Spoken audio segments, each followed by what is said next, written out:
पहलगामच्या हल्ल्यामधील दहशतवादी हाशिम मुसा साथीदारांसह काश्मीरच्या जंगलामध्ये लपून बसल्याची माहिती, सुरक्षा यंत्रणांकडून शोध सुरू.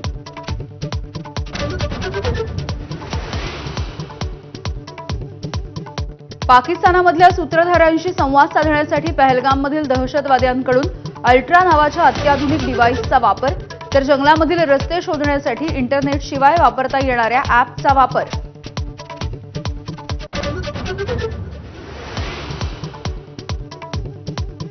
भारताचा पाकिस्तानला आणखी एक दणका, पाकमधून कोणत्याही मालाची आयात होणार नाही.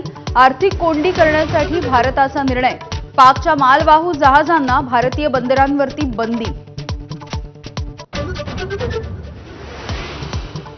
सिंधू नदीवरती धरण बांधून पाणी अडवलं तर भारतावरती हल्ला करू, बिथरलेल्या पाकिस्तानच्या संरक्षण मंत्र्यांकडून भारताला पुन्हा एकदा पोकळ धमकी.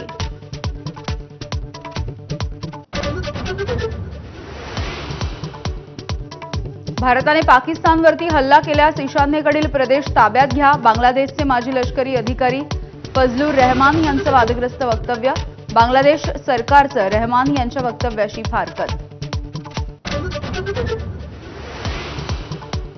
अर्थ खात्यामधले शकुनी डोकं जास्त चालवतात. सामाजिक न्याय विभागाचा निधी लाडक्या बहिणींना वळवल्याच्या दाव्यानंतर मंत्री संजय शिरसाट यांचा संताप.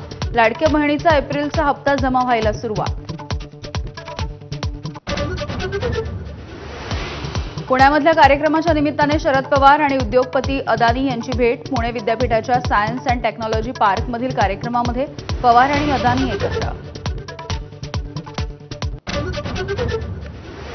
भिवंडीमध्ये आईची 3 मुलींसह गळफास घेऊन आत्महत्या. 12, 7 आणि 4 वर्षांच्या मुलीसोबत महिलेची आत्महत्या. कामावरती गेलेला पती घरी परत आल्याच्या नंतर घटना उघडकीस आली.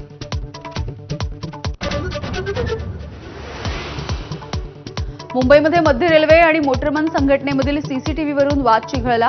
अतिरिक्त सेवा बंद करण्याचा मोटरमनचा इशारा. 1810 लोकलचं वेळापत्रक विस्कळीत होण्याची शक्यता. गोव्यातल्या शिरगावमध्ये श्री लईराई देवीच्या यात्रेच्या दरम्यान चेंगराचेंगरी. 7 जणांचा मृत्यू, 30 पेक्षा जास्त जखमी.